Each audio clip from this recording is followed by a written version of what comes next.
सुबह की नमाज के बाद किसी से बात किए बगैर, सुबह की नमाज के बाद किसी से बात किए बगैर अपना सीधा हाथ, दायां हाथ, राइट हैंड अपने रखें सीने पर और अव्वल और आखिर दुरूद के साथ दरमियान में पढ़िए 70 टाइम या फत्ताहो। ए ओपन करने वाले, एक खोलने वाले, एक खोलने वाले। आप मुझे बताएं, अगर आप मेरे दरवाजे पर आएंगे और आप 3 दफा 4 दफा बेल बजाएंगे तो मैं तंग आके दरवाजा खोल दूंगा। 5 दफा, 6 दफा, 7 दफा, 8 दफा, आप 10 दफा जब दरवाजा बजाएंगे तो मैं सब पकड़ लूंगा।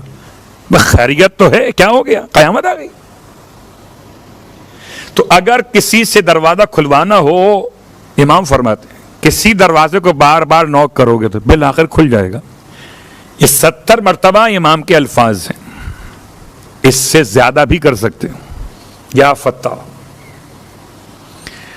सुबह की नमाज के बाद किसी से बात किए बगैर, किसी से बात किए बगैर अपना सीधा हाथ रखें सीने पर। आप शुमार कीजिए दुरूद अव्वल और आखिर जितना पढ़ना चाहें, 3 हो, 5 हो, 7 हो, आपके इख्तियार में। 1, 3, 5, 7 दरमियान में या फत्ता हो, बेहतरीन वुसअत रिज़्क़ के लिए, मगर सुबह की नमाज के बाद। सलवात पढ़े मोहम्मद व आले मोहम्मद।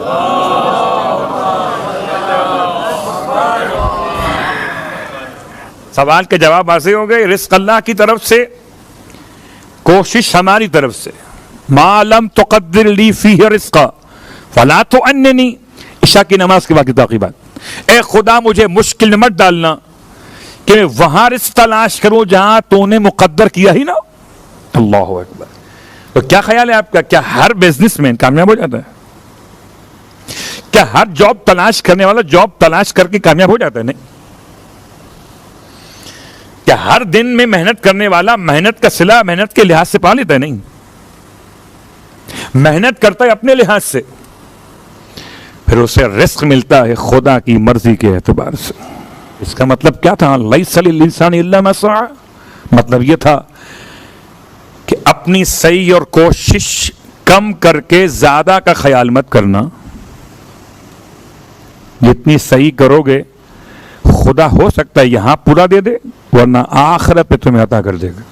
एक खुदा की अता, एक मेरी मेहनत, बात तमाम होगी। मेहनत कीजिए और फिर मेहनत को खुदा के सुपुर्द कर दीजिए, ताकि खुदा हमारी मेहनत के लिहाज से रिज़्क़ तय्यब और हलाल और किफ़ायत अता फरमा दे।